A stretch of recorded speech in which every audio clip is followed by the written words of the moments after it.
हा पक्षप्रवेश काय आहे आणि मुळात पक्ष बदलावा असं का वाटतंय? की आज ज्या ठिकाणी आपण आहोत तिथे ना कुठला कार्यक्रम आहे, ना कुठला अजेंडा आहे, ना त्या ठिकाणी कुठल्या पद्धतीने ॲक्शन्स आहेत, थीम्स. त्याच्यासाठीची दिशा बदलवली. मला वाटतं पक्ष बदलण्यापेक्षा कामाची दिशा बदलवते, जेणेकरून गोल टार्गेट अचीव होईल आणि समाजामध्ये अजून ताकदीने काम करू शकतो. म्हणून नाराजी अजून भाजपवर? नाराजी माझी भाजपवर नाही, माझी मोदी शहांवर पण नाही. माझी नाराजी ही खरी स्थानिक नेतृत्वावर आहे की ज्यांनी माझे एक प्रकारे मला काम करताना अडथळे निर्माण केले. गेल्या वर्षभरामध्ये विरोधी पक्षामध्ये काम करताना ना पक्ष ना झेंडा, शेतकरी अजेंडा एक नाही, आम्ही अनेक आंदोलनं केली. पण आरोपही झालेले आहेत तुमच्यावर. हो ना, मग मला तेच म्हणायचं, माझ्यावरचा जो गुन्हा आहे तो पॉलिटिकली मोटिवेटेड गुन्हा आहे. त्याच्याने काही इथं पक्षप्रवेश केला आणि त्या गुन्ह्यातून मला माफी किंवा त्याच्यात न्यायालय जो प्रवेश त्याला न्याय मिळाला असं नाही. नमस्कार, संवाद सेतूच्या विशेष पॉडकास्टमध्ये आपलं स्वागत. मी प्रशांत सोनार. खरं तर राजकारणाचा वेळ हा थोडासा कधीतरी स्पीड ब्रेकर सारखा असतो. निवडणुका झाल्या आहेत, त्यामुळे राजकारण शांत आहे असं आपल्याला वरवर दिसत असलं तरी राजकारणात आणि विशेषतः समाजकारणात ती खळबळ चालूच असते. आणि अशीच एक खळबळ आता सध्या महाराष्ट्रात होते.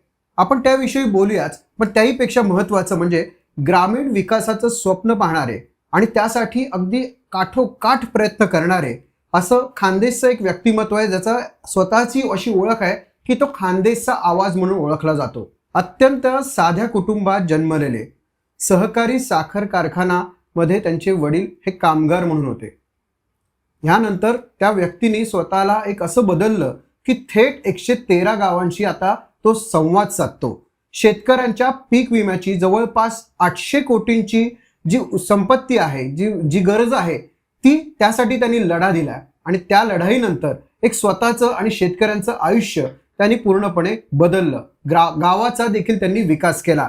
असं व्यक्तिमत्व आज आपल्या सोबत आहे, ज्यांचं नाव आहे उन्मेष भैयासाहेब पाटील. सर, कार्यक्रमामध्ये आपलं स्वागत. नमस्कार. नमस्कार. खरं तर राजकारण समाजकारण या एकाच नाण्याच्या दोन बाजू, पण या उत्तम रीतीने जाणणं महत्त्वाचं असतं आणि त्यासाठी असतो अभ्यास आवश्यक.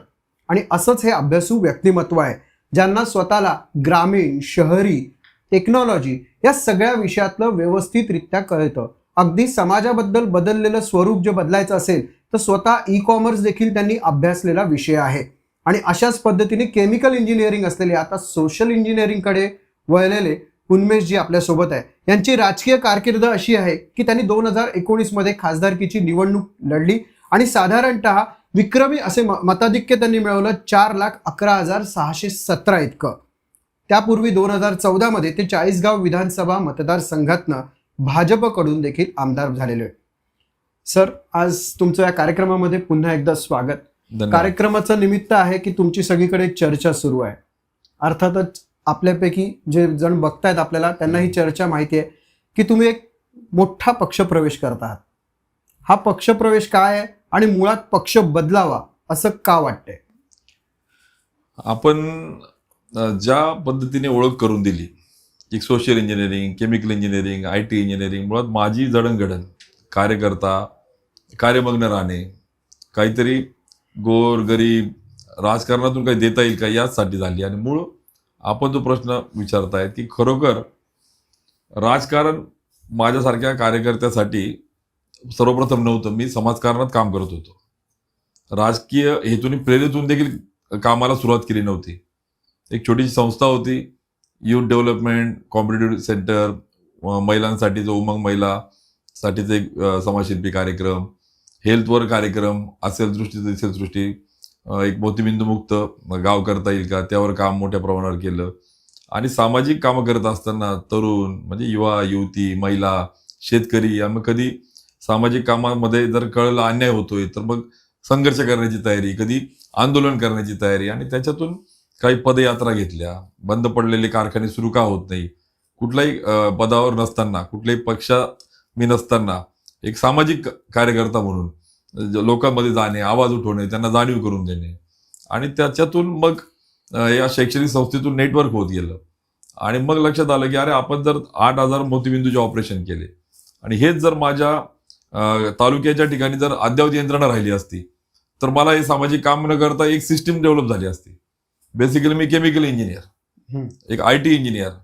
आणि मग माझ्या लक्षामध्ये आलं की जर पॉलिसी किंवा चांगलं इन्फ्रास्ट्रक्चर क्रिएट झालं तर परमनंट सिस्टीम डेव्हलप होईल. समजा उद्या मी काम थांबवलं, मग ज्यांचे मोतीबिंदू त्यांचं काय होणार, जे पोचले नाही त्यांच्यापर्यंत काय होणार. आणि मग मी ठरवलं की आपण समाजकारण करत असताना मर्यादा आहेत आणि म्हणून राजकारणात जाऊन त्याला सोल्युशन घेता येईल का. आणि म्हणून केवळ असं झोपेतून उठलो म्हणून राजकारणात आलो, खूप पैसे आहेत म्हणून राजकारणात येतात आजकाल लोक, किंवा काही लोक असे तंबू टाकतात 2 महिन्यात काहीतरी कोणाचं बघून प्रेरित होऊन राजकारणात येतात. असं कुठलाही कॉपी पेस्ट न करता, कुठल्याही द्वेष भावनेने नाही, नो रिव्हेंज ओनली चेंज, आपल्याला काही सस्टेनेबल डेव्हलपमेंट करता येईल का, या सत्संग विभूतीला स्मरून समविचारी तरुणांना सोबत घेऊन मी राजकारणात आलो. आणि मला आनंद आहे की ज्या हेतून मी राजकारणात आलो, जे समाजाला अपेक्षित आहे की राजकारण काय आहे, it's a tool for the development, to change the system, to change the life. गोर गरीब, तरुण तरुणी, माता भगिनी, युवा यांच्या जीवनात काही बदल घडवता येईल का, किंवा चांगल्या कायदे योजनेच्या माध्यमातून त्यांच्यासाठी काही काम करता येईल का. त्यामुळे एक पॉलिसी मेकर, पॉलिटिक्स एक टूल आहे, एक ते साधन म्हणून बघितलं, ते काही साध्य नाही जीवनाचं. आणि ते मला समाधान त्या ठिकाणी आहे. म्हणून राजकारणात आल्यानंतर एक मनासारखं काम करतोय आणि त्यासाठी जे जे गरजेचं आहे ते त्या भूमिका मी घेतोय. पण हे झालं तुम्ही समाजकारणाचं, समाजकारण आणि राजकारणाची जोड याबद्दल तुम्ही सांगितलं, पण मुळात पक्ष बदलता का आहे? अत्यंत महत्वाचा मुद्दा तुम्ही आणलाय. मी जे आपल्याला मगाशी सांगितलं साहेब, की गेल्या साधारणतः 1997ला मी महात्मा फुले पाणलोट पथकाचा प्रमुख होतो. साने गुरुजी जन्मशताब्दी अभियानात बापू काळदाते, युक्रांत यासारख्या युवक चळवळीतल्या नेत्यांची भाषणं ऐकून मी मोटिवेट झालेला कार्यकर्ता. आणि मग आता उठू सारे रान, आता पेटू सारे रान, शेतकऱ्यांच्या हक्कासाठी लावू प्राणाला प्राण, गुणगुणत राहणारा कार्यकर्ता, संस्कार घेणारा कार्यकर्ता, अत्यंत सर्वसामान्य कुटुंबात जन्म घेतलेला. आणि मला सर्व दुःख बघितले, मी कर्जबाजारी वडील बघितले, बहिणीचं लग्न असताना दारात आलेला सावकार बघितला. तुमच्या डोळ्यात आताही पाणी दिसतंय. आणि मग या सगळ्या परिस्थितीतून ग्रामीण भागातल्या किंवा सर्वसामान्य कुटुंबातल्या ज्या व्यथा आहेत, किंवा मी शेतात बघितलंय अनेक वेळेस आमचे शेतातले गुरं, ज्याला आपण तो गाय बैल, कधी गोठा नव्हता तर दगडाला बांधणे, लिंबाच्या झाडाला बांधणे, अनेक शेतकरी बघायचो. आणि मग मनापासून असं वाटायचं की या सगळ्या मुवमेंट, तेव्हा लहान होतो, मर्यादा होत्या, पण सामाजिक कामातून मोटिवेट होत होतो. आणि या मोटिवेशनल मधून सुदैवाने मग 10वी नंतर प्रवरानगरला आलो, जो आशिया खंडातला पहिला कारखाना असलेला विखे पाटलांच्या त्या कवचमध्ये आलो. तो पॉलिटिकली मोटिवेटेड डिस्ट्रिक्ट. मग तिथे मग कोऑपरेटिव्ह मधून एज्युकेशनल डेव्हलपमेंट कशी झाली, उद्योगातून रोजगार कसा आला, हे मॉडेल्स बघितले. अरे इकडे होऊ शकतात, मग आपल्याकडे का नाही. आणि मग तो सगळा प्रश्न पडायचा. मग सुट्टीच्या दिवशी त्या संस्थांना भेटी देणे, ते मॉडेल्स बघणे, आणि मग त्याच्या माध्यमातून खरा माझ्यामध्ये कार्यकर्ता तयार झाला. आणि मग आज पक्ष बदलायची भूमिका जी आहे, मग सतत कार्यमग्न राहणारा कार्यकर्ता शांत कसा राहू शकतो, सतत उपक्रमशील कार्यकर्ता उपक्रम न घेता कसं शांत राहू शकतो. आणि मग कुठेतरी आपण समाजाला देणं लागतो. आपण काहीतरी आपल्याला कळतंय आणि आपण करत नाही, मग त्याला जबाबदारी. एखाद्याला कळत नसेल आणि तो ऍक्शन नसेल घेत तर ठीक आहे, त्याला एक वेळ देव माफ करेल, समाज माफ करेल. पण मला जर कळतंय काही उणिवा आहेत, तिथे ऍक्शन्स घेतल्या गेल्या पाहिजे. आणि मग अशा ठिकाणी जर मी ऍक्शन घेतल्या नाही तर मी स्वतःला दोष त्या ठिकाणी देतो. म्हणून मी ठरवलं की आज ज्या ठिकाणी आपण आहोत तिथे ना कुठला कार्यक्रम आहे, ना कुठला अजेंडा आहे, ना त्या ठिकाणी कुठल्या पद्धतीने ऍक्शन्स आहेत. आणि मग या सगळ्या परिस्थितीमध्ये माझी ज्यांच्याशी नाळ जुळली होती, ज्यांचा अनुभव मी घेतला होता, अशा एकनाथराव शिंदे साहेबांनी, ज्यांनी कार्यकर्त्याला हेरलं, कार्यकर्त्याचा मनातला विचार, त्याच्या मनातल्या संकल्पना. आणि असे नेते खूप कमी असतात की जे हेरतात, जे ऐकतात. आजकाल ऐकतच नाही नेते, हे सगळ्या महाराष्ट्रात सगळ्यांना सर्वदूत आहे. आणि ऐकत नाही, त्यामुळे समजत नाही कार्यकर्ता, समजत नाही, त्यामुळे प्रश्न सुटत नाही. आणि त्यामुळे संवादाचा अभाव, आणि त्यामुळे प्रचंड एक दुरी त्या ठिकाणी होत चालली. आणि मी अनुभवलं की अशाही परिस्थितीत राजकारणात मी ज्यावेळेस खासदार होतो, एकनाथ शिंदे साहेबांचे जे पुत्र डॉक्टर श्रीकांत शिंदे, जे क्वालिफाईड असल्याचा आणि लिस्निंग पॉवर त्यांच्या असल्याचा मी जो अनुभव घेतला, त्याच्यातून त्या कुटुंबाशी माझी एक नाळ निर्माण झाली होती. आणि त्यांनी कार्यकर्ता, लोकप्रतिनिधी याच्या सूचना म्हणण्यापेक्षा संकल्पना, त्याचा आवाज, त्याच्या मनातल्या भावना समजून त्याला एलोबरेट करून कशा पद्धतीने ती महाराष्ट्रामध्ये आणि देशात फ्लॅगशिप योजना शासन आपल्या दारी केली याचं जिवंत उदाहरण मी त्या ठिकाणी अनुभवलं होतं. मी आमदार असताना चाळीसगावला केलेला प्रयोग.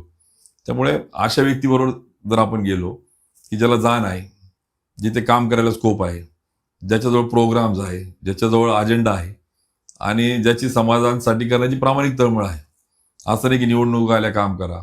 आता अगदी कालचं उदाहरण बघा ना, दुबई आणि हे सगळं इराण युद्ध सुरू होतं. असं कोण आहे? मी तर बघितलं भारतातला असा एकमेव व्यक्ती आहे ज्याने स्वतःच्या पक्षाच्या पैशातून विमान पाठवलं. हो, म्हणजे अगदी विरोधकांनी देखील म्हटलंय की हे केंद्राला अनिल जमत परब यांनी नाही, पण सभागृहामध्ये काल कौतुक केलं. 164 प्रवाशांना घेऊन आले. माझ्या अंगाला काटे येत आहेत. नाही करतो कोणी. बाकी फोनवर बोलतायत, हा तिथे आहे का जेवण, पैसे आहे का, पण ही ऍक्शन म्हणजे action speak louder than the other things. त्यामुळे अशा कार्य कुशल आणि एक समाजातले दुःख ज्याला माहित आहे अशा सोबत जर गेलं तर माझ्यातलं जे काही पॅशन आहे, कारण की मला पद आणि पैशापेक्षा पॅशन महत्वाचं आहे, ते काम करण्याच्या पॅशनला जर पोटेन्शियल असेल तर तिथे काम करायला का नको याच हेतूने ना कुठली निवडणूक आहे आता, ना कुठलं सत्तेसाठी मी जातोय. कारण मी सत्ता सोडून आलो होतो भारतातला. मी त्यावेळेस असलेल्या 1-2 खासदारांमधला मी एकमेव होतो की सत्ता सोडून आलो होतो. आणि त्यामुळे सत्तेसाठी, पैशासाठी, पदासाठी नाही तर पॅशन काम करण्याचं त्यालाच पोटेन्शियल आहे. म्हणून मी ठरवलं की आपल्या सत्संगीबद्दल स्मरून राजकारण केलं पाहिजे. आरोप होतील, प्रत्यारोप होतील, ऑब्स्टिकल्स येतील, ज्याला आरोप विरोध करायचे विरोध करतील, पण माझं स्पष्ट गोल आहे आणि त्यांना देखील नेत्यांना त्याची जाणीव आहे.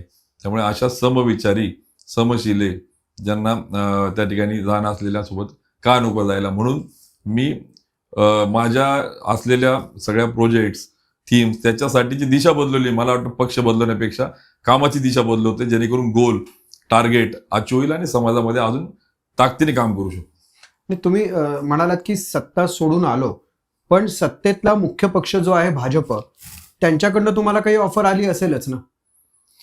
भारतीय जनता पार्टीमध्ये निश्चितच 2014ला आमचा कामाचा ज्या पद्धतीने आम्ही सगळे एकत्र येऊन उभारी घेतली होती, त्यावेळेस पक्षाला देखील जाणवलं की ज्या पद्धतीने डायनॅमिकली सगळे एकत्र येऊन काम करतायत की यांना उमेदवारी दिली पाहिजे. दोघं बाजूनी होती ती नीड, पक्षालाही होती आणि आम्हालाही ते कामाच्या आवाक्यातून ती पोटेन्शियल होतं. त्यामुळे उमेदवारी दिली, मी आमदार झालो, त्या पदाला न्याय दिला. एक पॉलिसी मेकर म्हणून केवळ शोभेचं पद नाही, पैसे कमवण्याचं पद नाही, धनाढ्य होण्यासाठीचं ते पद नाही, समाजामध्ये बदल करण्यासाठी पद आहे. ते एक टूल आहे, ते मला लाभ मिळवण्यासाठीचं पद नाहीये. या दृष्टीने त्याला न्याय दिला आणि खासदार ज्या लीडनी 4 लाख आकड्याने झालो, तिथे गेल्यावर देखील मी टॉप 10 मध्ये आलो. मी कनेक्टिव्हिटी, रेल्वे, हायवे, एअरवेज याच्यावर ड्रास्टिक काम केलं, रखडलेल्या प्रकल्पांना गती दिली. त्याच्यामुळे मला भाजपाच्या सोबत काम केल्यानंतर उमेदवारी का नाही तर मला कळत नाही कोणाला थ्रेट निर्माण झाला. अजूनही त्याचं रिझन देऊ शकले नाही. म्हणून नाराजी अजून भाजपवर? नाराजी माझी भाजपवर नाहीये, माझी मोदी शहांवर पण नाहीये. माझी नाराजी ही खरी स्थानिक नेतृत्वावर आहे की ज्यांनी माझे एक प्रकारे मला काम करताना अडथळे निर्माण केले. थेट पालकमंत्री म्हणाले का? नाही, स्थानिक प्रश्न जास्त महत्वाची होती माझ्यासाठी. काय होतं, कुठेतरी काम करताना जर मी जर दिल्लीत टॉप 10 मध्ये तिथे मी गळा काढतोय, मी काम करतोय आणि इकडे माझ्या मुळावर घाव घालतायत, बरोबर आहे का, इथे षड्यंत्र केले जात आहेत मला थांबवण्याचे, मला गाडण्याचे. मला असं वाटतं मग यापेक्षा हे राजकारण नको, ते सगळ्यात पोटेन्शियल असलं पाहिजे. आणि म्हणून मग जर आपल्याला ते इकोसिस्टीम जर त्या पद्धतीने नसेल, म्हणून मी भाजप सोडले. आणि त्यामुळे आज मला तो आनंद आहे की एक चांगली इकोसिस्टीम असलेल्या जिथे गरज, पोटेन्शियल आणि स्कोप या सगळ्या बाबी आपल्यातल्या जे काही स्वप्न आहेत, पॅशन आहे त्यासाठी आहे, म्हणून मी तो निर्णय घेतोय. सध्या तुम्ही ऐकलं असेल, बऱ्याच वेळा आपणही बोलतो आपापसामध्ये की राजकारणाची दिशा आणि दशा हल्ली काही कळेनासी झालेली आहे. मग मुळात एखादा पक्ष, एखादा व्यक्ती बदलतो त्यावेळी अर्थातच निश्चित चर्चा होते की यांच्यावर आरोप झाले म्हणून आता ते स्वच्छ होण्यासाठी दुसऱ्या पक्षात जात आहेत. असा जर तुमच्यावर आरोप झाला तर तुमचं काय म्हणणं आहे? नाही, खरं आहे, दुर्दैवाने राजकारणाची दिशाही बदलते आणि दशाही बदलली. त्या अनुषंगाने आपण अनेक उदाहरणं बघितली. कोणी ईडी सीबीआयच्या धाकाने जातं, कोणी वेगवेगळ्या संस्थेच्या ह्याच्याने जातं, असं आपण बघतोय. या सगळ्या परिस्थितीमध्ये मी गेल्या वर्षभरामध्ये विरोधी पक्षामध्ये काम करताना ना पक्ष ना झेंडा, शेतकरी अजेंडा एक नाही, आम्ही अनेक आंदोलनं केली, निकोप आणि सगळ्यांना सोबत घेऊन केली. पण ही सगळी करत असताना कुठेतरी व्यवस्था, कार्यकर्ते, पदाधिकारी, समाज याच्या दृष्टिकोनातून काही मुवमेंट्स, कुठेतरी एक सिस्टीम असली पाहिजे, यंत्रणा असली पाहिजे, एक टीमवर्क असलं पाहिजे, एक कार्यक्रम असला पाहिजे, तो कुठेही नव्हता. आणि म्हणून आता तर कुठली निवडणूक नाही, आता तर कुठलं मी तिकिटासाठी जात नाही. त्यामुळे किंवा माझ्या कुठल्या असे काही मला सत्तेत जाऊन मी माझ्यावरचं काही गंडांतर दूर करण्यासाठी मला काही असं पण नाहीये. पण आरोपही झालेले आहेत तुमच्यावर काही. हो ना, मग मला तेच म्हणायचं, माझ्यावरचा जो गुन्हा आहे तो पॉलिटिकली मोटिवेटेड गुन्हा आहे. त्याच्याने काही इथं पक्ष प्रवेश केला आणि त्या गुन्ह्यातून मला माफी किंवा त्याच्यात न्यायालय जो प्रविष्ट आहे त्याला न्याय मिळेल असं नाही. तो न्यायालयात आहे, तो प्रोसेस होईल. पण मी काही त्या धाकाने किंवा त्याच्यातून काही मला सुटका मिळते असं काही नाही. ती प्रोसेस चालू राहणार आहे. इकडे हा माझा राजकीय प्रवास वेगळा आहे. पण त्याला काही लोक त्याला राजकीय रंग देऊन ज्या देशामध्ये वातावरण चालू आहे त्याच्याशी जोडण्याचा प्रयत्न करतात.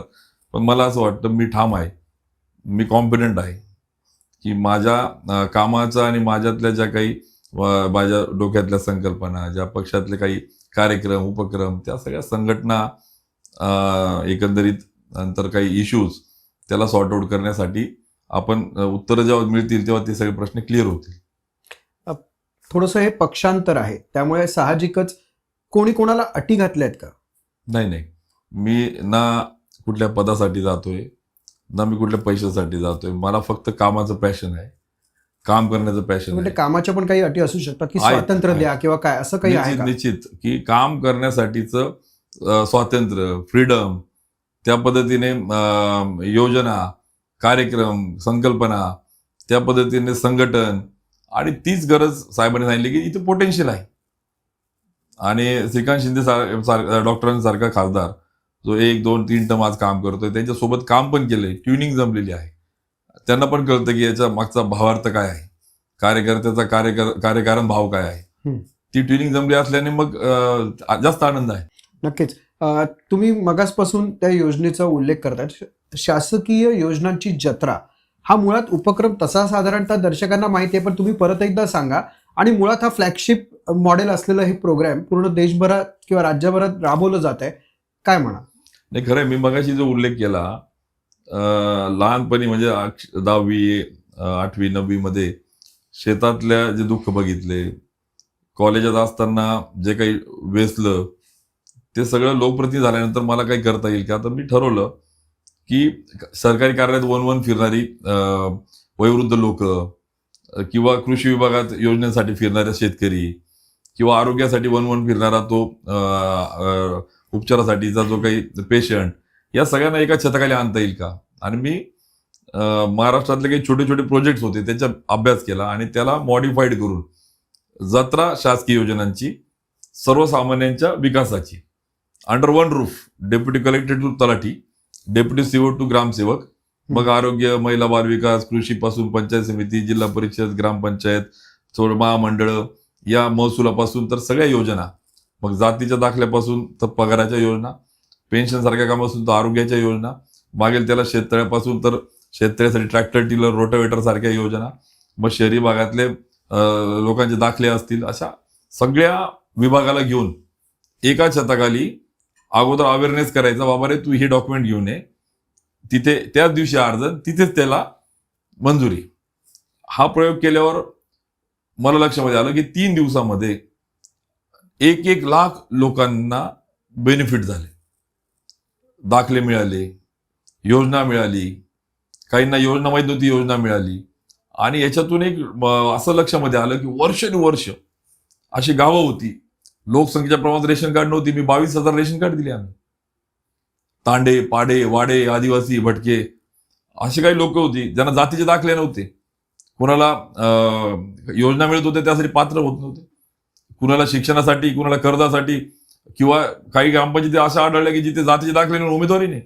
म्हणजे आपण स्वातंत्र्याचा अमृत महोत्सव साजरा करत होतो आणि राजकारण का करतोय मग आपण, याला गाडा याला पाडा, हम्म. आणि माझा कन्सेप्ट क्लिअर राहिला आहे की instead of revenge we must do the change. बदल केला पाहिजे. आणि मग मी लक्षामध्ये घेतलं की याला आपल्याला मास स्केलवर काम करावं लागेल. आणि मग नुसतं लोकांना अपील करून कार्यालयात जाऊन अर्ज करा असं होणार नाही. आणि म्हणून मी ते त्या पद्धतीने कार्यक्रम घेतला आणि त्या 3 जत्रेमधून ज्याला जे पाहिजे ते वेचत गेले आणि प्रचंड तालुक्यामध्ये एक मोठं काम उभं राहिलं. आणि मग खासदार झाल्यावर डॉक्टर श्रीकांत शिंदे जे क्वालिफाईड आहे, जे व्हिजनरी आहे, त्यांनी ते चर्चेमधून बरोबर वेचलं. अरे मग त्या ठिकाणी त्यांनी ज्यावेळेस वेचलं त्यांनी सगळं ऐकलं, तासोन तास 8-8, 10-10 तास समजून घेतली आणि त्याला आश्रय दिला. मुख्यमंत्री त्यावेळेस एकनाथ शिंदे साहेब होते, त्यांच्याशी संवाद केला आणि त्यांनी याला खरं पालकत्व घेऊन त्याच्यामध्ये अजून शासनाच्या एखाद्या जी आर मध्ये उल्लेख केलाय. माझ्यासाठी तर मी इतका म्हणजे भाग्यवान समजतो की त्या जी आर मध्ये उल्लेख केला प्रास्ताविक प्रस्तावनेमध्ये की चाळीसगाव यशस्वी आयोजनेनंतर खासदार मुख्यमंत्री एकनाथ शिंदे साहेब ज्यावेळेस जळगावला आले त्या कार्यक्रमाच्या दिवशी भाषणात ते बोलले की चाळीसगावला उन्मेष पाटील यांनी थोडी पायाभरणी केली होती, त्याला आपण राज्यभरात घेऊन गेलो. माझ्यासारख्या कार्यकर्त्याला मोठी पावती होती. एखाद्या काम करणाऱ्याला जेव्हा पाठीवरून थाप दिली जाते, कौतुक केलं जातं, त्या ठिकाणी श्रेय दिलं जातं. मला असं वाटतं त्याच दिवशी साहेबांचं माझ्या मनामध्ये घर निर्माण झालं होतं. कारण की राजकारणात आजकाल आपण बघतो की हातात हात कमी घालतात, पायात पाय जास्त घालतात. कौतुक तर दूर राहिलं, श्रेय तर दूर राहिलं. आणि त्याच्या याला पाडा गाडा यामध्ये जर एखादी नेता असं कौतुक करत राहिली, ज्यांच्या पक्षाचं मी नव्हतो, ठीक आहे, युतीचा होतो, ज्यांची माझी खूप नाळ नव्हती, खासदार श्रीकांत शिंदेशी माझा संवाद जास्त होता. आणि मग जर असा नेता त्या ठिकाणी आहे आणि ती योजना आज आपण बघितलं, त्यांनी त्याला मातृत्व, त्याला पालकत्व, त्याला पूर्णपणे दिल्याने आज ती योजना देशातली फ्लॅगशिप योजना झाली. आणि म्हणून मला असं वाटतं की अशा अनेक कामं जे आहेत ती करायचं असेल तर अशाच नेतृत्वाजवळ असलं पाहिजे की ज्याला ज्याची जाणीव आहे, ज्याच्या संवेदना जाग्या आहेत, ज्याच्या संवेदना बोथट झालेल्या नाहीये, ज्याच्यातला माणूस जिवंत आहे, ज्याला मनापासून त्या ठिकाणी वाटतं केलेल्या ज्याचं श्रेय त्याला देण्याची दानत पण लागते. आजकाल ती दानत नाहीये. आणि म्हणून अशा सगळ्या आपण ज्याला म्हणतो, तुम्ही जे म्हटले दशा बिघडवलेल्या राजकारणामध्ये एक दिशा असलेला नेता आहे. मग अशाच जवळ आपण जाऊ जेणेकरून आपल्याला प्रामाणिक काम करता येईल. एका बाजूला जी चिमणी कावळ्याची गोष्ट माझ्या मनात मी कायम ठेवतो, ती आग लागल्याची, किमान आपली नोंद काय होईल, काम दिशा देणाऱ्या नेत्यांसोबत उमेश पाटील होता, दशा बिघडवण्यामध्ये मी नव्हतो. त्यामुळे मला आनंद होत आहे. ती योजना आखत असताना ती एवढी मोठे स्वरूप घेईल असं वाटलं होतं का? मी कॉन्फिडंट होतो, 100% मी डॅम शुअर होतो. तालुक्यातल्या माझ्या सगळ्या पंचायत समिती, जिल्हा परिषद, ग्रामपंचायत, प्रशासन, शासन, अधिकारी यांच्या बैठका, नियोजन, मायक्रो प्लॅनिंग करून ज्यावेळेस मी लाख लोकांना बेनिफिट देऊ शकलो. अगदी विरोधकांनी माहितीच्या अधिकारात मागितले, ज्यावेळेस आम्ही सांगितलं इतक्या लाख लोकांना दिलं, आम्ही पत्रक त्याची पुस्तिका तयार केली, यशोगाथा तयार केली. विरोधकांनी माहितीच्या अधिकारात अधिकाऱ्यांना असं कुठे होतं का 78 लाख, असं कसं होऊ शकतं. आणि ज्यावेळेस त्यांनी बघितलं ड्रीप मागेल त्याला शेततळे, मागेल त्याला गायगोठे, त्याच्यानंतर ज्या संजय गांधी निराधार विधवांपासून तर निराधारांना आधार देणाऱ्या योजना, त्याच्यानंतर अगदी मातृवंदना योजना, गर्भवती मातेला कसा योजना मिळते त्याच्यापासून तर नॅशनल हेल्थ मिशन मधून असलेल्या महालॅब सारख्यांना रक्त तपासणीपासून हजारो रुपयाची त्या ठिकाणी योजना, जातीच्या दाखल्यापासून तर जन्माच्या दाखल्यापर्यंत, म्हणजे अशा वेगवेगळ्या विभागाच्या, म्हणजे अगदी स्वयंरोजगाराच्या, बचत गटाच्या, डायनॅमिकली अनेक योजना ह्या कधी अनेकांपर्यंत पोहोचल्या नव्हत्या. मूठभर लोकांसाठी मूठभर लोक काम करायचे, ते आज सर्वसामान्यांचं झालं. आणि त्या पद्धतीने साहेबांनी देखील कलेक्टर, कमिशनर, सेक्रेटरी महाराष्ट्र पिंजून काढला. त्या प्रशासनाच्या बैठका घेतल्या, त्यांना त्या ठिकाणी टार्गेट दिले, वॉर रूम सेट केला. अनेक IAS त्या ठिकाणी IIT, IIMs या तरुणाची फळी घेतली. श्रीकांत शिंदे साहेबांनी बॅक एंडला गाडून घेतलं, कधीतरी गाडून घेतलं तरच ते पुढे कधी फळ येतं. आजकाल काय झालं, गाडायचं माणसाला चालू आहे आणि एका बाजूला हे गाडत होते लोकांच्या कल्याणासाठी. त्यामुळे या सगळ्या परिस्थितीमध्ये जे सगळं बघितलं, ती योजना खरोखर महाराष्ट्रातल्या कोट्यवधी लोकांच्या जीवनामध्ये बदल घडवणारा, आपण ज्याला अनाथांचा नाथ, जो म्हणतोय ना एकनाथ, त्या अच्छा. एकनाथ शिंदे साहेबांनी या योजनेचं स्वरूप बदलवलं आणि पुढे बघितलं आपण. मग लाडक्या बहिणीसारख्या योजना ज्या आहेत, खरोखर आपला खरा भाऊ कोणता, तर एकनाथ शिंदे ही भावना आज आहे. आणि काल बघितलं आपण की राज्यसभेवर एका बाजूला मोठ्या मोठ्या नेत्यांची वरील लागते, मोठ्या मोठ्या श्रीमंतांची लॉबिंग लागते, पण गोर गरीब घरातली भगिनी जी लिटरेचर PhD झालेली, क्वालिफाईड, विजनरी, जिचं अत्यंत हलाखीची परिस्थिती, जिच्या मागे बॅकग्राऊंड नाही, ज्या घरात कोणी राजकारणात नाही, अशा बहिणीला खासदारकी दिल्लीच्या तख्तावर देशातल्या सर्वोच्च सभागृहामध्ये बसवणारा भाऊ देखील महाराष्ट्राने बघितलाय. त्यामुळे बोलायची भात आणि बोलायची कडी नाही, तर आपण बघतोय की त्या ठिकाणी कृतीने न्याय देणारा भाऊ महाराष्ट्रामध्ये, तर त्याच्यासोबत काम का नको करायला. त्यामुळे माझा कन्सेप्ट क्लिअर आहे आणि अनुभवला आहे मी, आणि महाराष्ट्र अनुभवतोय. त्यामुळे हा प्रयोग नाही आहे, ही आता नवीन दिशा घेऊन राहिलेल्या प्रश्नांना काय मला उत्तर देण्यासाठीची सुरुवात आहे. म्हणजे थोडक्यात तुमचे शासकीय जत्रा हा जो काही प्रयोग आहे तो गव्हर्नमेंटनी GRच्या माध्यमातून त्याला अधिकृत स्वरूप दिलं आणि विरोधकांनी अगदी RTI टाकल्यामुळे ते विरोधकांकडनं पण सर्टिफाईड झालं असं म्हणायला हरकत नाही. निश्चित आरोप करणाऱ्यांना त्याच्यात काही बेसच नाही उरला, बरोबर आहे का. आणि जर सर्वसामान्यांचं कल्याण होत असेल तर विरोधकांनाही त्या ठिकाणी काही विरोध करण्याचा अर्थ नव्हता. आणि नुसती घोषणा नव्हती ना, ती कृती होती. आणि त्याला फक्त सबमिशन नव्हतं, त्याला ऍक्शन घेऊन त्याला सँक्शन होतं. आपण बघतो there is submission in the politics, but आपण ज्याला म्हणतो की कम्प्लिशन किंवा डिलिव्हरी नाही. बरोबर. मला तो आनंद साहेबांच्या पालकत्व आणि त्याला योजनेला आपण ज्या म्हणतो त्यांनी पालकत्व स्वीकारल्याने आज ते कोट्यवधी लोकांच्या महाराष्ट्रातल्या लोकांमध्ये बदल घडलाय. तुम्ही आता हे सगळं सांगताय, पण मी सुरुवातीला जसं म्हटलं की खानदेशचा आवाज अशी एक तुमची प्रतिमा आहे, ही मुळात ओळख कशा पद्धतीने आणि कधी निर्माण झाली? नाही, असं तर मी कार्यकर्ता म्हणून काम करतो. मी माझ्या मनाला कायम उत्तर देत असतो. मी जमिनीवर राहतो, माथ्यात पण माझे कन्सेप्ट क्लिअर आहे, गाथा ठेवतो. आणि त्यामुळे मला अनेक अडचणी आल्या राजकारणात, मला अनेक माझ्यावर आरोप झाले, मला अडचणीत आणण्याचा प्रयत्न केला गेला, पण माझे कन्सेप्ट क्लिअर असल्यामुळे माझं मॉरल कधी डाऊन होत नाही. त्यामुळे अजून सुदैवाने राजकारणात मी बघतो लवकर राजकारण BP शुगरचे आजार लागतात.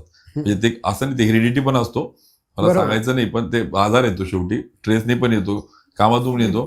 सुदैवाने माझा कन्सेप्ट क्लिअर असल्याने मला आजपर्यंत त्यासारख्या म्हणजे मी उत्तर असं शोधतो की कन्सेप्ट क्लिअर आहे ना, मग आजार नाही लागणार आपले, आणि काम करताना काही दडपण नाही. त्यामुळे काम करताना अडथळे येऊ शकतात. आणि मी एक वाक्य कोरलंय, obstacles are the power generator. अडथळे ताकद निर्माण करतात. आणि लोक मोदींना ते नेतेच मानतात, पण मोदींचा मी तो विचार मनात नोंदवला आहे की मोदीजी काय बोलतात की जितना बडा संघर्ष उतनी जीत बडी, किंवा मोदीजी एक वाक्य काय बोलतात, आपदा को अवसर में बदल दो. त्यामुळे मला जे जे आपदा आणतात, आपत्ती आणतात, ती मी ऑपॉर्च्युनिटी कन्वर्ट करतो. ते स्किल माझ्यामध्ये आहे, ते मला गॉड गिफ्ट आहे. आणि मला असं वाटतं कन्सेप्ट क्लिअर असला, अंतर्मन क्लिअर असलं, सत्संग विबुद्धी क्लिअर असली तर ते होतं. तुम्ही म्हणालात की अडथळे हे खरं तर आपल्यासाठी पॉवर जनरेटर म्हणजे ऊर्जा निर्माण करणारं स्त्रोत आहे असं तुम्ही म्हणता.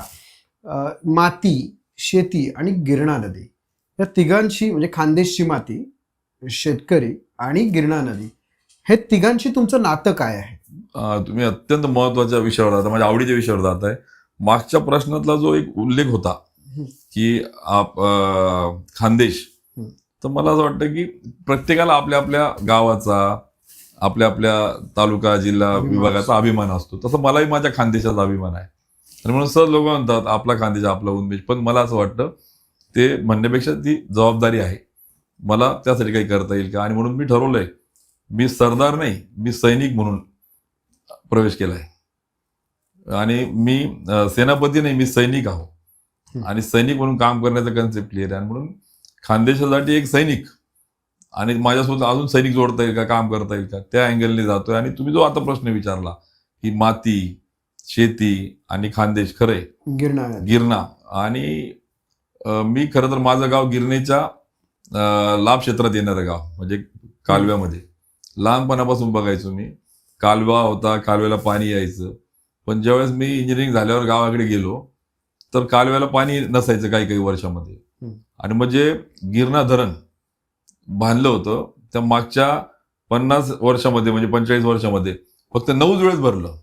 इतक्या वर्ष भरलंच गेलं नाही. आणि मग नार आणि पार ज्या पश्चिमी वाहिन्या नद्या आहेत त्यांचं पाणी समुद्रात जातं. मग ते पाणी त्या खोऱ्यात काय आणता येत, बरोबर. अशी पंडित नेहरूंपासूनची जी चर्चा मध्ये योजना होती. वाजपेयींनी पण केलं होतं हा, प्रयत्न. वाजपेयींनी नदी जोड प्रकल्पाचा. कन्सेप्ट पुढे आणला होता. म्हणजे त्याला पुढे वाजपेयींनी त्याला पुढे नेण्याचा प्रयत्न केला, पण दुर्दैवाने आजपर्यंत ते झालं नव्हतं. मग आम्ही ठरवलं की मग त्याच्यातलं जे खोरं आहे आपलं उपखोरं, तापी खोऱ्यातलं गिरणा खोरं, जी गिरणा नदी माझ्या मतदारसंघातून जाते, हम्म. त्या गिरणा खोऱ्याच्या समृद्धीसाठी काय करता येऊ शकतं. आणि मग मी ठरवलं की इमिजिएट रखडलेला लोंढे वरखेडे बॅरेज प्रकल्प होता, त्याला गती देऊन तो पूर्ण केला. त्याच्यानंतर जेव्हा लक्षामध्ये आलं की पाणी असेल तर हे होऊ शकतं, मग मी काही रिव्हर रिज्युनिएशन, नदी पुनर्जीवन कार्यक्रम, ज्याच्यातून 60-60 किलोमीटर ज्या नदी फक्त महिनाभर व्हायच्या पावसाळ्यात, त्या आता 11 महिने प्रवाही झाल्या. त्यातलं गाळ काढणं असेल. हो, गाळ काढणं असेल, त्याच्या ज्या आपण ज्याला म्हणतो वाहिन्या, जसं शरीराच्या रक्तवाहिन्या असतात तशा त्या नाल्या, नदीला येणारे नाले, उपनाले, त्याचं संरक्षण, सॉइल कन्झर्वेशन, त्याच्यावर झाडं लावणे आणि त्या प्रवाही करणे. आणि त्याच्यातून आम्ही आजही माझी जी तुतूर डोंगरी नदी आहे चाळीसगाव तालुक्यातली, ती आम्ही प्रवाही केली. आज आता मार्च महिना आहे, एप्रिलमध्ये खरं तर उन्हाळ्याचे आम्हाला 10 वाजता सुरू व्हायची, आज तिथे पाणी. म्हणजे हा सगळा जो प्रयोग आम्ही यशस्वी केला. मला असं वाटतं की राजकारणात या ज्या गोष्टी होत्या, गिरणा, माती, पाणी, मग त्याच्यानंतर आम्ही डिसेंट्रलाइज पाण्याचे साठे करता येईल का, मग जलयुक्त सारखी योजना तर होती, पण लोकसभा घेतला. 400 पेक्षा जास्त किलोमीटर नाले, उपनाले खोल केले.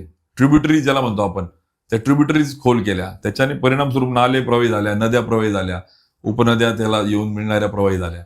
आणि एक शाश्वत काम, सस्टेनेबल काम, ज्याच्याने इकॉनॉमी बदलली, ज्याच्याने प्रोडक्टिव्हिटी वाढली. जे म्हणजे चमको टमको काम आजकाल खूप होतात, पाट्या लावा, लोकांना ते मोठे मोठे हे सांगा. मला वाटतं सगळ्यात महत्त्वाचं शाश्वत, sustainable development is the important. आणि त्या इंजिनिअरिंगच्या ज्ञान आणि कन्सेप्ट क्लिअर असल्याने मला गिरणेचा माझं पात्र जेवढं सुजलाम सुफलाम करता येईल, जल आहे तो जीवन आहे, बरोबर. त्यासाठी मी लोंढे वरखेडे बॅरेजला बळीराजा जल संजीवनीत घेतलं. आम्ही प्रयत्न केले, सगळ्या एनओसीज घेतल्या. एक अगदी CPM पड मॅनेजमेंटचे टर्म्स आहेत, critical path method, project evaluation review technique. त्या अँगलनी त्या प्रोजेक्टला आम्ही रात्रंदिवस, उत्तर महाराष्ट्रातला सगळ्यात गतीने पूर्ण होणारा प्रोजेक्ट, बऱ्याच ठिकाणी निधी येतो पण खर्ची होत नाही, असं एक काम केलं. आणि त्याच्यातून शेतकऱ्यांशी मातीची नाळ जुळल्या गेली आणि एक सत्सक विवेकबुद्धीला सोडून करणारी एक टीम तयार होती. त्यामुळे आनंद आहे तो सगळा. तुमचा नदीचा हा जो विचार आहे, म्हणजे त्या संदर्भातला कामाचा जो विचार आहे, तो देखील एक फ्लॅगशिप मॉडेल देशामध्ये ठरावं अशी एक शुभेच्छा व्यक्त करतो आम्ही इथे. आणि मुळात तुम्ही नदीशी एवढे जोडले गेलेले आहात, तर प्रेक्षकांना देखील सांगावं असं वाटतं की साधारणतः गिरणा नदीचा 300 किलोमीटरची परिक्रमा पूर्ण करणारे बहुतेक राजकारणी म्हणून हे एकटेच असावेत देशात, असं मला वाटतं. काय आहे ती परिक्रमा? तुम्ही गिरणा परिक्रमा म्हणतात. मी माझ्या सहकाऱ्यांशी जेव्हा चर्चा केली की आपल्याला एका कार्यकर्त्याच्या एका गावात असं पाण्यावर आम्ही चिंतन करत होतो. जळगाव तालुक्यातलं आव्हानी गाव आहे. समविचारी पाण्यावर काम करणारे तरुण एकत्र आले आणि मग पाण्यासाठी काय करता येईल, मग पाण्यावर काम करणारे तज्ज्ञांच्या आम्ही भेटी घेतल्या. अगदी राजेंद्र सिंग वॉटरमॅन ज्यांना म्हणतात, मॅगसेसे पुरस्कार विजेतेपासून तर पाशा पटेल सारख्यांपासून तर जल याच्यावर काम करणाऱ्या सगळ्या NGOज, वॉटर लाईन मॅनेजमेंट इन्स्टिट्यूटला आम्ही भेट दिल्या. जलसिंचनावरती काम करणारे सगळ्यांच्या आम्ही भेटी घेतल्या. अगदी पोपटराव पवारांपासून ते वेगळ्या व्यक्तींच्या भेटी घेऊन जलसंधारण, मृद संधारण, त्याच्यानंतर छोटे छोटे डिसेंट्रलाइज, अगदी मराठवाड्यामध्ये जालन्यात काम करणारे जलताऱ्यावर म्हणून एक नवीन प्रयोग होतोय, त्या सगळ्यांच्या भेटी घेतल्यावर असं लक्षामध्ये आलं. मग मी त्यांची बैठक घेतली, त्यांची एक दिवसाची चिंतन बैठक घेतली. तर कार्यकर्ते मला म्हणायला लागले, दादा हे आपलं काम नाही आहे, साधूचं काम आहे परिक्रमा, आपण राजकारणातले साधू नाहीये. मी म्हटलं अरे बाबा, राजकारण मग काय नुसतं लढायचं, पाडायचं, गाडायचं आहे का?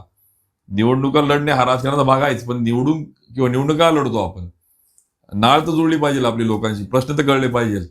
आणि मग मी त्यांना सांगितलं की अरे बाबा, आपलं पूर्वी काय होतं, किती दिवस नदी व्हायची, किती बागायत होती, किती समृद्ध होती, कसे उद्योग होते, उलट तेव्हा आनंदी होते लोक, हॅपीनेस इंडेक्स जास्त होता, पाणी पण जास्त होतं, पाणी होतं, समृद्धी होती. आणि आता प्यायला पाणी नाही. तेव्हा योजना नव्हत्या तरी प्यायला पाणी होतं. तेव्हा जास्त पाईपलाईन्स, ड्रीप्स, टेक्नॉलॉजी नव्हत्या तरी शेतीला पाणी होतं. तेव्हा 3-3 पिकं यायची. उलट जास्त टेक्नॉलॉजी नव्हती तरी. आता पिकं उलट एकच पीक येतं हातात. मग ह्या सगळ्याच गोष्टी, अरे बाबा चला आपण बोलू. नदी, माती, ते गाव, नदीकाठचे लोक, गावं, आणि माझ्या सहकार्यानं ते पटलं. बरेच जण नर्मदा परिक्रमा करतात. त्याला म्हटलं आपली गिरणा माताच आहे, आणि खरोखर आहे, नदी ही माता आहे. तिच्यासाठी आपण का नको फिरायला. मग आम्ही सगळ्या सहकार्याने 350 किलोमीटर 45 डिग्रीच्या टेम्परेचरमध्ये, अक्षरशः काही मला लोक नावं ठेवायची. पण जेव्हा ती परिक्रमा सुरू झाली, लोक जुळत गेले.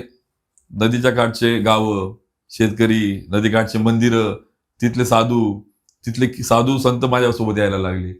ते पाण्यावर बोलायला लागले, ते पाण्यावर प्रबोधन करायला लागले. शेतकरी ज्येष्ठ म्हणजे वयोवृद्ध शेतकरी सांगायला लागला की पहिले कसं होतं, मग का गेलं, इथे इतकी वाळू होती, इतकं वॉटर कन्झर्वेशन व्हायचं.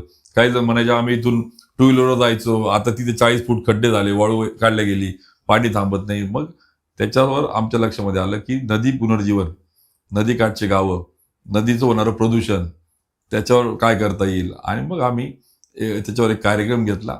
त्याच्यावर काम करण्यासाठी प्रकाशझोत टाकला, अवेअरनेस केला. Organic farming, eat organic, be dynamic, शेतकऱ्यांना समजून सांगितलं.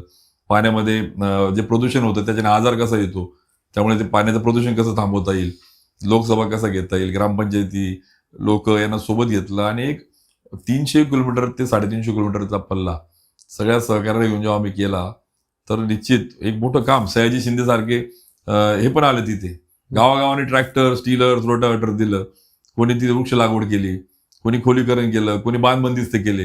म्हणजे काय, तर माती जायला नको, माती हे खरं धन आहे. मग ती माती अडवली, सॉइल कन्झर्वेशन केलं. असे अवेअरनेस करायला मिळाला, खूप काम करायला मिळालं. खूप चांगले तरुणाई जोडता आली, प्रश्न कळाले, संस्कृती कळाली, इतिहास कळाला. ज्याला इतिहास चांगला माहित असतो तोच भविष्य घडू शकतो. दुर्दैवाने आजकाल राजकारणामध्ये आपण बघतो उपटसंभ खूप येतात, कन्सेप्ट क्लिअर नसतो, इतिहास माहीत नसतो, आणि मग नुसतं कॉपी पेस्ट चालतं, समाजाची दिशाभूल चालते, त्याच्यात भरकटतोय. तुम्ही म्हटले ना दशा, तसे त्याच्यात प्रयत्न केला की आपल्याला चांगल्या पद्धतीने काम करता येईल का. मी त्या माळेचा मणी होणार, मी वाक्य कायम बोलतो की लोकांना आपल्याला उत्तर देता येईल का. तो प्रयत्न केला, आणि अशी गिरणा परिक्रमेतून एक चांगलं काम त्या ठिकाणी करता आलं, शिकता आलं, आणि अजून खूप काही करायचं राहिलंय. या गिरणा नदीच्या परिक्रमेचा कालावधी काय होता? आम्ही काय करायचो, दर शनिवार रविवार 25 ते 32 किलोमीटर प्रवास करायचो. आणि त्या प्रवासात अगोदर त्या गावामध्ये आम्ही सांगून ठेवायचो. साधारणतः ती जवळजवळ 3 ते 3.5 महिने चालली. पण मला आता हे तुम्ही जे सगळं स्पष्टपणे आणि मनमोकळेपणाने बोलता आहात, याच्यावरनं मला एक तुम्हाला थोडं विचारायचं आहे. या स्पष्ट व्यक्तपणाचा त्रास होत नाही का? कारण आपल्याला बरेच जण असे असतात आजूबाजूला जे आपल्याला मागे खेचायचा प्रयत्न करतात. तुम्हाला त्रास होत नाही याचा? हे होतो ना, अनेकांना त्रास होतो त्याचा, अनेकांना त्याच्या वेदना होतात. पण या सगळ्या मोमेंटममध्ये जर सगळेच त्याच माळ्याचे मणी झाले तर मला असं वाटतं ते योग्य नाही. आणि म्हणून मी कायम योजना पोहोचवताना अगदी कार्यकर्त्याला, बाबा तू घरात जेव्हा पॅम्पलेट देशील तेव्हा त्या आईकडे बहिणीकडे बघण्याची दृष्टी कशी असली पाहिजे, इथून संस्कार दिला. त्याच्यामध्ये आता समविचारी समशिले. पण इतका आदर्शवादी त्रासदायक खरंच होत असेल? नाही, आदर्शवाद म्हणजे जे पटत होते करत होतो, आणि खरोखर त्रास होतो.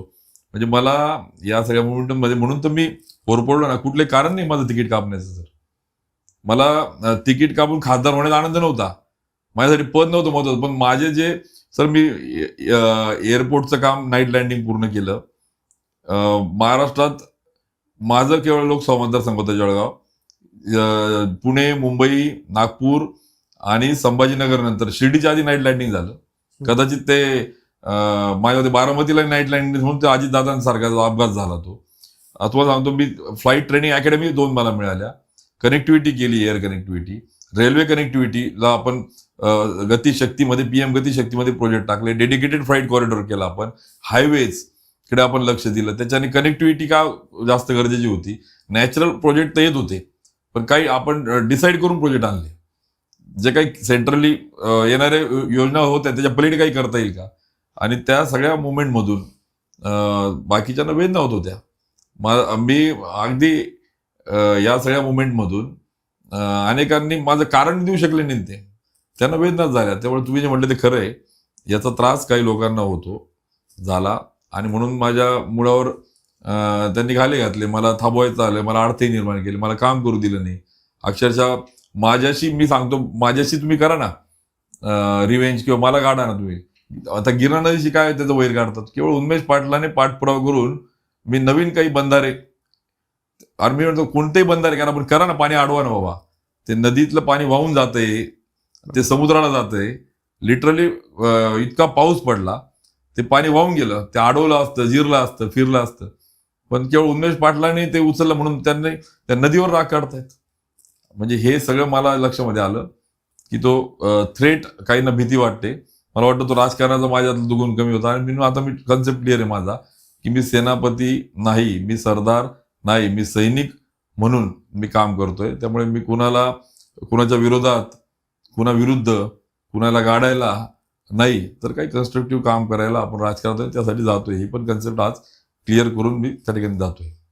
मुलाखत सुरू होण्यापूर्वी आपला एक संवाद साधारणपणे सुरू होता. त्यावेळेला तुम्ही उल्लेख केला होता की मी आता माझं स्वतःचं घर अभ्यासिका म्हणून दिलेलं आहे, पण मी भाड्याच्या घरात राहत होतो आता. हा, हे काय आहे म्हणजे? ऍक्च्युली आता तो तुम्ही बोलताना मुद्दा आणला. खरं राजकारणात असं होतं, आजकाल ड्रामे केले जातात. म्हणजे आता बाकी ऐकणाऱ्या सगळ्या श्रोत्यांना किंवा सहकाऱ्यांना, प्रेक्षकांना असं वाटेल की काहीतरी इमोशन म्हणून आहे, पण ही फॅक्ट आहे. उगाचच सांगताय. पण ती फॅक्ट आहे की माझ्या वडिलांचं जे घर होतं तिथे मी अभ्यासिका सुरू केली, जिथे तरुणांसाठीचं स्पर्धा परीक्षा केंद्र सुरू केलं, आणि मी भाड्याच्या घरात शिफ्ट झालो. मी म्हटलं घर घेऊन टाकू आपण, 2-3 वर्षात होऊन जाईल. घरच्यांनाही, बायकोला, आई वडिलांना समजून सांगितलं, ते पण तयार झाले. पण ते घेऊ करत प्रायोरिटीज वेगळ्या येत गेल्या. त्या सगळ्या अडचणीतून कधी ते घेण्याचं इच्छा झाली नाही. आज घेऊ, उद्या घेऊ, करू, आणि त्या सगळ्या याच्यात प्रायोरिटी बदलत गेल्या. कधी बहिणीचे लग्न, कधी राजकारण, कधी वेगवेगळे प्रोजेक्ट्स, आणि याच्यातून त्याला लिटरली 16 वर्ष मी भाड्याच्या घरात राहिले. 16 वर्ष हे कोणाला पटत नाही, आणि बरेच जण ड्रामा करतात. पटण्यासारखंच आहे, कारण आजची परिस्थिती. 1-2 वर्ष कोणीतरी लोकांना दाखवण्याकरता राहू शकतं. पण मला असं वाटतं की त्याच्या या सगळ्यामुळे मी माझ्या जवळच्यांना वेदना झाल्या, काही सहकाऱ्यांना असेल, घरच्यांना असेल. पण शेवटी आपण म्हणतो ना सर, कोणीतरी वात होतं, कोणीतरी तेल होतं, कोणीतरी झिजतं, म्हणूनच दिवा लागतो. आणि हे माझे काही राजकारणातले सहकारी, पदाधिकारी, घरातले मंडळी, हे सगळे झिजले. ते सगळ्यांनी वाद झाले, त्यांनी पण वेदना आणि चटके सहन केले. म्हणूनच थोडंफार जे काही काम आम्ही करू शकलो, त्यामुळे होऊ शकलंय. पण मला असं वाटतं की झालंय आता घराचं. मागच्या महिन्यामध्ये मी घर घेतलंय, पण तरी आता विरोधकांचा प्रयत्न चालू आहे. मी एका ठिकाणी कर्जाला मी जामीनदार आहे, याच्या घरावर बोजा बसवा, म्हणजे घर पण राहायला नको. मला वाटतं हे जे राजकारण चालू आहे खालच्या पातळीचं, हे जे रिव्हेंज आहे, ठीक आहे, ते राजकारण ठिकाणी आपण ते करू, ते न्यायप्रविष्ट आहे. पण तुम्ही जे म्हटले ना, ती बाब ती आहे. मी कर्जदार, मी जामीनदार आहे, आणि मग याच्या घरावर बोजे लावू. आजच प्रेस घेतली एका लोकप्रतिनिधी, उमेश पाटलांच्या घरावर बोजे बसतायत. अरे बाबा, मला माझ्या मनावर बोजा नाही येतो, मला कन्सेप्ट क्लिअर आहे. उलट भीती का वाटते तुम्हाला? मी शिंदे साहेबांसोबत जोडतोय, याची भीती वाटते काही जणांना. मला काही कळत नाही भीती वाटायचं काय कारण आहे. आपली लाईन मोठी करा ना, बरोबर आहे का? तुमच्या क्षमता आहे तर आपण आपलं करा ना. तर या सगळ्या बदलत्या राजकारणाची जी दशा वाईट झाली ना, म्हणून मी आवाहन करतो की सज्जन शक्ती सक्रिय झाली पाहिजे, चांगले लोक पुढे आले पाहिजे, तेव्हा वाईट प्रवृत्ती जाईल. आणि हे गाडा पाडा रिव्हेंज पॉलिटिक्सला साठी चांगले लोक पुढे आले तर होईल ना. त्याच्यासाठी कोणाला तरी सुरुवात करावं लागेल. आम्ही करू, ठीक आहे, वेदना होत आहे, त्रास होतोय, जाऊ त्याला सामोरे, पण काम करू आणि बदल करू. तुम्ही तुमच्या वेदना बोलताना अनेक अशा वेदना होत्या तुमच्या मतदारसंघामध्ये असतील किंवा आजूबाजूच्या परिसरात. जसं लोंढे वरखेड बॅरेज प्रकल्प आहे, तो देखील अनेक वर्ष, म्हणजे जवळजवळ 3 दशकं रखडला होता.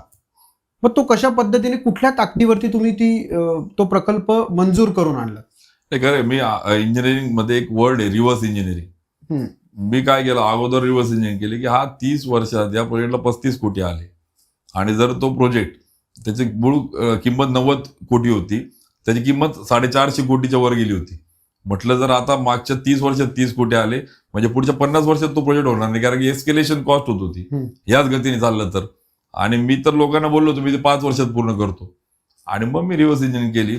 याला राज्याच्या बजेटमधून शक्य नव्हतं, ते केंद्र सरकारचं कवच मिळणं गरजेचं होतं. आणि मग मी केंद्र सरकारच्या कवच मिळण्यासाठी काय गरजेचं आहे, मग केंद्रीय जल आयोग, मग त्या ठिकाणी त्या सेंट्रल वॉटर कमिशनच्या परमिशनसाठी काय करावं लागतं, आणि मग रिव्हर्स इंजिनिअरिंगच्या माध्यमातून इलिजिबिलिटी जो म्हणतो आपण पात्र होण्यासाठीच्या सगळ्याच एनओसी परमिशन घेऊन ठेवल्या आणि सुदैवाने योजना आली एक वर्ल्ड बँकच्या नाबार्डच्या माध्यमातून आणि त्याच्यामध्ये मग प्रोजेक्ट कुठले घ्यायचे तर बऱ्याच जणांनी पॉलिटिकल टाकण्याचा प्रयत्न केला पण नाही those project are qualified to get the fund central fund तेच त्यात घेतले गेले आणि माझा प्रोजेक्ट इलिजिबल ठरला त्यावेळेस बाईक प्रोजेक्ट घेतला गेले आमच्या जिल्ह्यातले दुर्दैवाने आणि त्याच्यामुळे त्या प्रोजेक्टला कवच मिळालं आणि तो प्रोजेक्ट उभा राहिला टाइम बाउंड उभा राहिला रेकॉर्ड झालं 18 महिन्यामध्ये प्रोजेक्ट उभा राहिला इव्हन तो आम्ही त्याला बंदिस्त पाईप म्हणजे त्याला आपण ज्याला म्हणतो इव्हॅपोरेशन होऊ नये लॉस होऊ नये पाणी चोरीला जाऊ नये लिकेज होऊ नये म्हणून पाईपाद्वारे त्या ठिकाणी त्या पाण्याच्या कॅनल्सचा प्रयोग मांडला तो केला आम्ही तो प्रयोग केला पण आता काही जणांना त्याची टक्केवारी खाण्यासाठीच लक्ष आहे अरे म्हणतो तो क्वालिटी बघा इरिगेशन जास्त होईल का ते बघा त्याचं लाईफ बघा त्याच्या पुढे शेततळे करता येईल का त्याच्यावर काम नाही पण मला असं वाटतं या सगळ्या राहिलेल्या गोष्टी अजून पुढे करायच्या आहे त्यासाठी भूसंपादन सारखे काही गावं राहिले तुम्हाला सांगतो लोंढेवरकडे बॅरेज एक स्वप्न होतं ते बघितलं ते हातात घेतलं ते पूर्ण केलं न्याय दिल्याचं समाधान आहे लोकरीनाथ तिथून डोंगरी नदी पुनर्जीवन ते केलं 750 बंधारे आम्ही केले 450 किलोमीटर खोलीकरण केलं गावामध्ये पाणी आणलं शेतकऱ्यामध्ये पाणी आणलं त्याची इकॉनॉमी बदलवली हाताला काम दिलं कांदाचा ट्रॅक्टर टिलर रोटावटर शेततळे गावाची ओळख तयार केली सर आम्ही एक पश्चिम महाराष्ट्रात ओळख आहे सर गावाची म्हणजे फाउंड्रीचं गाव फुलशेतीचं गाव हे कांदा उत्पादन घेणारं गाव हे लसूण उत्पादन घेणारं गाव या गावामध्ये फक्त फुलशेती होते या गावामध्ये भाजीपाला होतो काही गावामध्ये इंडस्ट्री चालतात काही गावामध्ये दुधाचं शेती चालते काही गावात तुतीची शेती चालते मग आम्ही पण शेततळ्याचं गाव केलं शिंदी त्याला पुरस्कार मिळाला आम्ही शिरसगाव पिंपरी सारखे तुतीचे गावं केले आम्ही काही ठिकाणी कॅटल शेड गोठे दिले तिथं एक पाऊल धवल क्रांती कार्यक्रम केला म्हणजे गावाची ओळख केली शाश्वत विकासाकडे गेलो तरुणाईला कॉन्फिडन्स दिला परंतु या सगळ्या पद्धतीत या सगळ्या कामाचं काही जणांना थ्रेट भीती वाटत होती हा इंजिनियर डोक्याचा माणूस फर्स्ट टर्म मध्ये असं करतोय आणि मला त्याचा त्रास झाला ते भोगलं मी पण मला वाटतं चला नवीन म्हणून मी जे बोललोय ना मी पक्षाने बदलते मी विकासाची दिशा बदलवतोय फक्त मी विचारची दिशा माझी कायम तीच आहे त्या दृष्टीने जातोय मला वाटतं गोल इज द इम्पॉर्टंट तुम्ही root is not the important की तिथे पोहोचणं महत्वाचं आहे तुम्ही 30 वर्षांचा रखडलेला प्रोजेक्ट हा साधारणतः तुमच्या प्रयत्नाने 1.5 ते 2 वर्षात झाला पण हे एकीकडे चित्र असताना इतके वर्ष ही राजकीय उदासीनता किंवा प्रशासकीय उदासीनता होती असं म्हणायला हरकत नाही का 100% सर तुम्हाला सांगतो त्यासाठी ठोस कार्यक्रम काय सर त्याला पॅशनेटली जे राजकारण ज्या पद्धतीने केलं पाहिजे की world bank Asian development bank NABARD वेगवेगळ्या AIF जे आपण म्हणतो त्या माध्यमातून फंड रेज करून टाइम बाउंड प्रोजेक्ट पूर्ण केले तर ते उपयोग होईल सर अक्षरशः 30 वर्षापासून प्रोजेक्ट सुरू आहे ते प्रोजेक्ट पूर्ण होत नाही काही ठिकाणी पाणी अडवलं तर ते कॅनल नाही कॅनल केले तर त्याला गेट्स नाही ते पाणी वापर संस्था नाही आणि त्यामुळे मी माझ्या मतदारसंघामध्ये तो पायंडा केला आणि मग काही मोठे प्रकल्प होऊ शकत नाही तर मी नदी पुनर्जीवनासारखे छोटे प्रकल्प केले नदी पुनर्जीवनाच्या माध्यमातून त्यात मॉडेल तयार केले त्या ठिकाणी गावातले नाले विहिरी बंधारे केले आणि त्यामुळे बऱ्यापैकी 60-65% गावांना जल साक्षर करता येईल का आणि त्यामुळे अनेक NGO आता कामाला लागले आहेत अनेक स्वयंसेवी संस्था आहेत त्या पण काम करतायत 500 कोटी लिटर सारख्या काही तरुणांचा संघ तयार झाला आहे नाम सारख्या फाउंडेशन आहेत अनेक NGO पण काम करतायत त्यामुळे मला वाटतं ही चळवळ आहे याला पुढे न्यावं लागेल आता जलताराची मोहीम आम्ही हातात घेतोय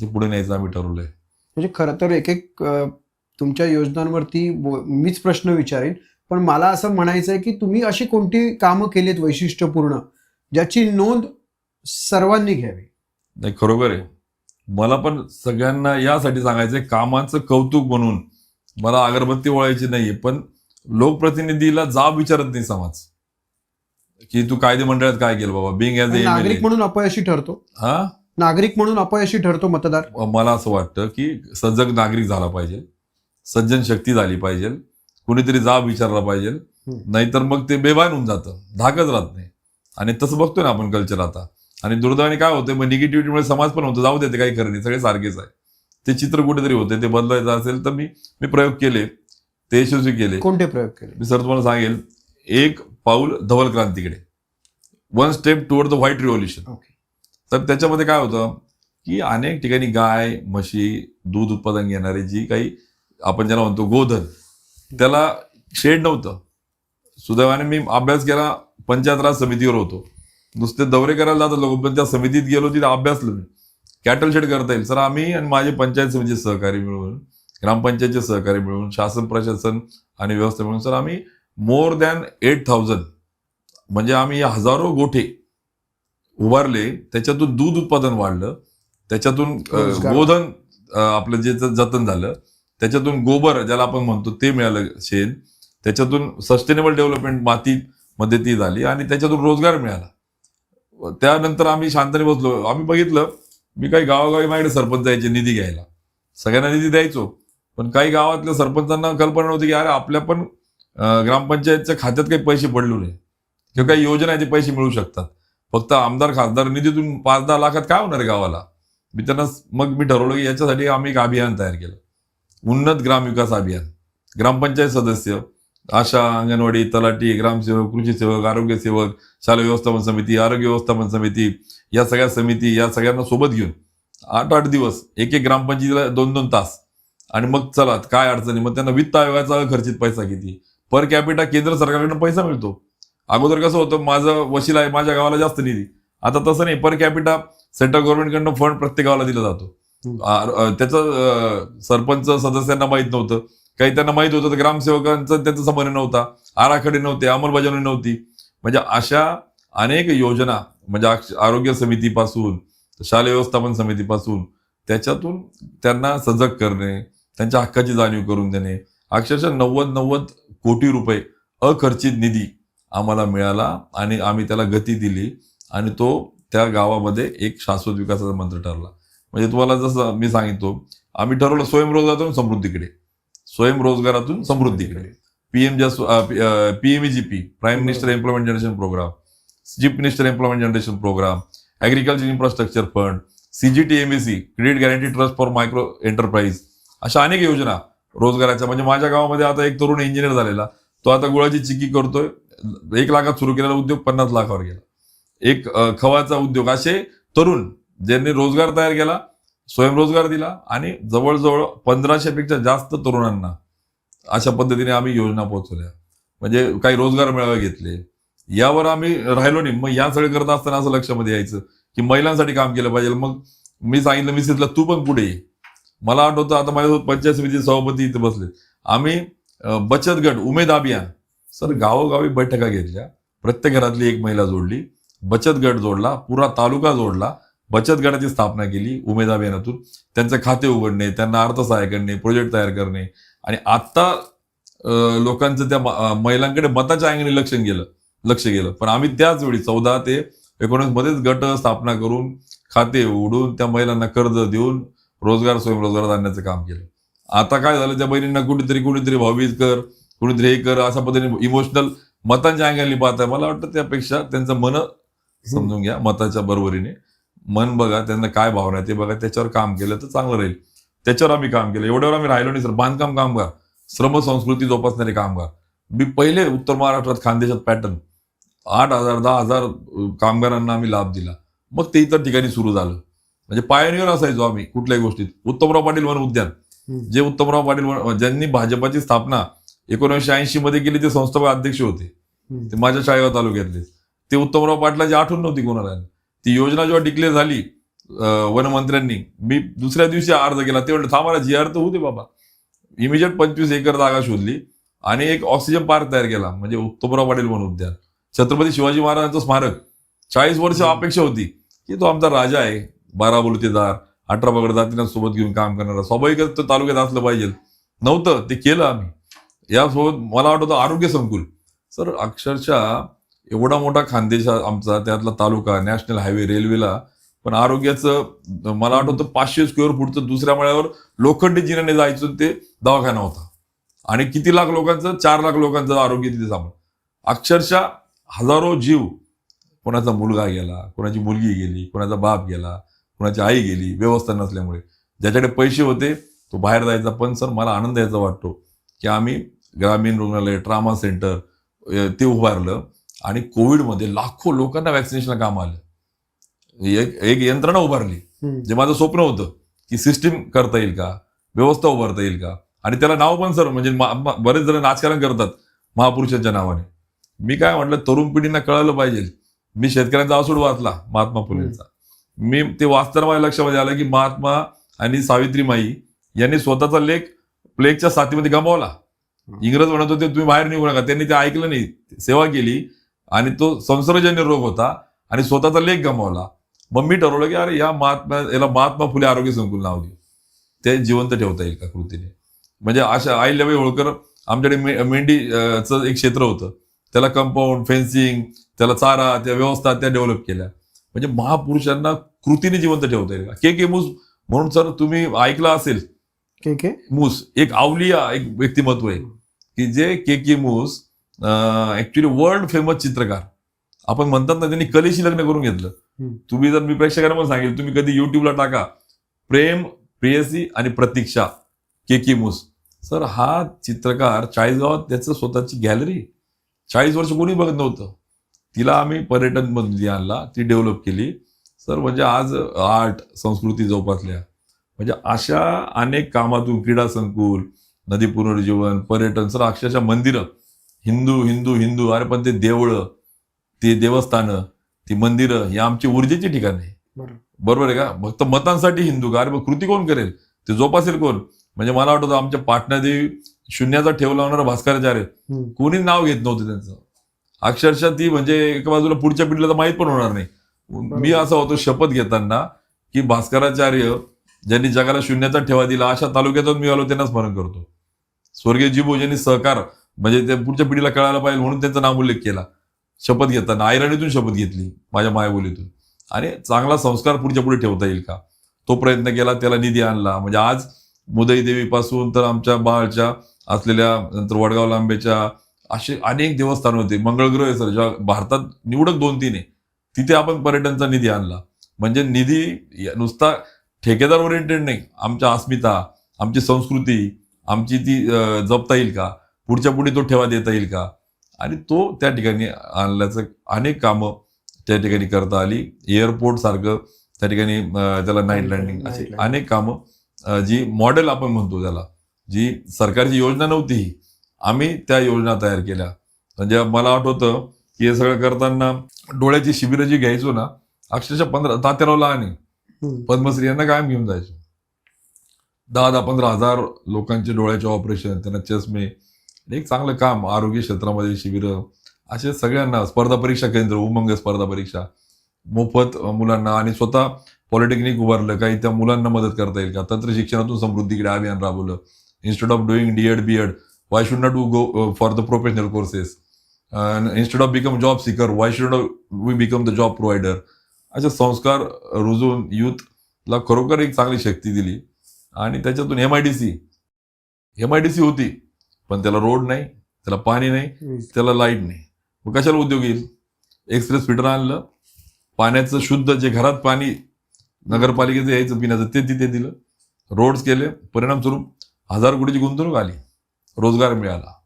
म्हणजे अशा पद्धतीने सर कनेक्टिव्हिटी ग्रामीण भागामध्ये, सबस्टेशन्स मी भूमिपूजन केले ते पूर्ण केले.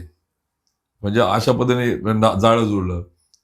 Roads sir, roads are the actually ते रस्ते नाही, ते ऍक्च्युली प्रगतीचा मार्ग आहे, कणा आहे.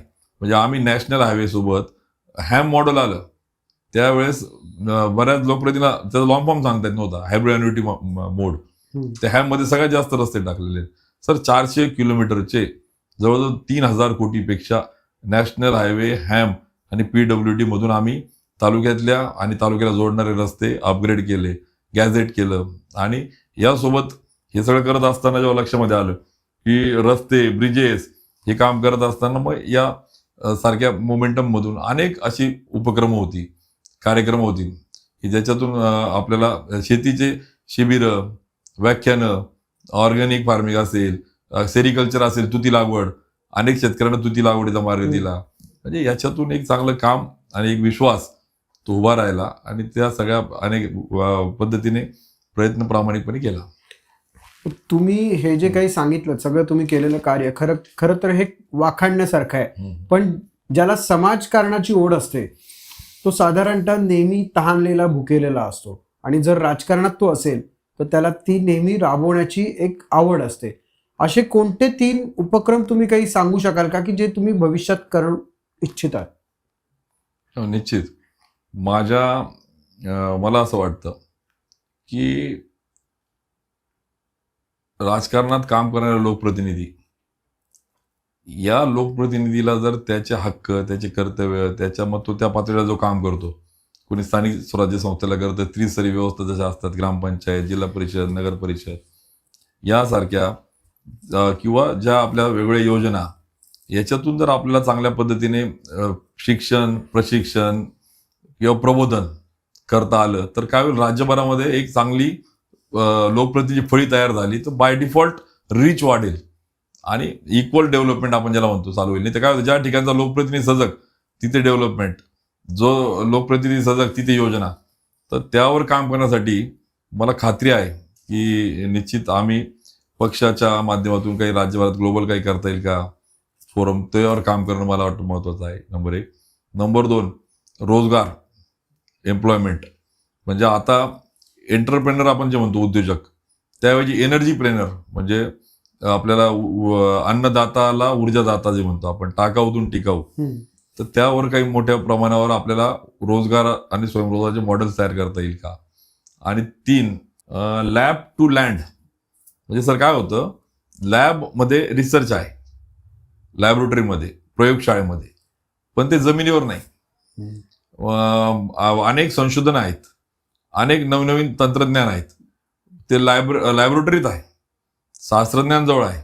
आता मला काल मी अभ्यास करताना कळलं, ICAR, Indian council of agriculture रिसर्चने असं कल्चर डेव्हलप केलंय की 15 दिवसामध्ये कपाशीच्या काड्या, मकाचं भुसकट, सोयाबीनचं भुसकट ते खत होतं. म्हणजे आता जसे जलयुक्त शिवार झाले तशी खतयुक्त शिवार योजना येऊन करोडो रुपयाचं आपण टाकाऊतून टिकाऊचं खत तयार करू शकतो आणि आपलं जे अन्न निर्मिती करणारा कारखाना तयार करू शकतो, म्हणजे मायक्रो ऑर्गॅनिझम्स. मग याच्यातून काय होईल, माती टिकेल. नाही तर आपण खतं टाकायची, आजकाल आपण बघतोय रोग लागले. मी सुद्धा ऑर्गॅनिक सर्टिफाईड ट्रेनर आहे, त्याचा फायदा होतोय. आणि म्हणून तुम्हाला सांगतो त्याच्यावर पण काम करायचंय की कृषी विज्ञान केंद्र सारखे तालुका स्तरावर नाही आज, तर असे काही करता येईल का ज्याच्यातून शेतकऱ्यांना आणि तरुणांना हे सगळं संशोधन टेक्नॉलॉजी देता येईल.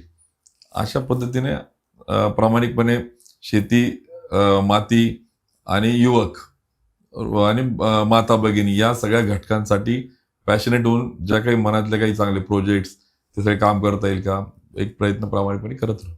तुम्ही आता युवक हा उल्लेख केला, तुम्ही या तरुणांना, या युवकांना काय सांगाल, राजकारणात यावं का आणि त्यांनी कशा पद्धतीने हे राजकारण वापरावं? नाही, निश्चित युथ आर द पिलर मी बोलतो कायम, आणि really youth are the power, but ती योग्य दिशेने असली पाहिजे. तीच पॉवर जर योग्य दिशेने नसली तर ती विनाश पण करते, जी विकास करू शकते. त्यामुळे या युवा शक्तीला कशा पद्धतीने, चांगल्या पद्धतीने आपल्याला इकोसिस्टीम डेव्हलप करता येईल. आणि म्हणून मी युवकांना माझं आवाहन करेल की नक्की राजकारणात या. There is vacancy, there is need, तिथे गरज आहे चांगल्या लोकांची, सर्जनशक्ती पुढे न्यायची. पण राजकारणात येण्या अगोदर आपल्या कन्सेप्ट क्लिअर आहे का, आपल्याला कशासाठी राजकारणात आपण जातोय, काही देण्याची क्षमता आहे का. बघून बघून राजकारणात नको जायला, आणि तर कॉपी पेस्ट करून पास होऊ शकतात. एकदा तुम्ही आमदार होऊ शकता, लोकप्रतिनिधी होऊ शकता, सरपंच, जीप सदस्य होऊ शकतात, पण पदाला न्याय देता येईल का. त्यामुळे मला वाटतं मी काय झालो, मी किती वर्ष झालो पेक्षा मी कसा न्याय देऊ शकलो. त्यामुळे नक्की राजकारणात तरुणांनी आलं पाहिजे.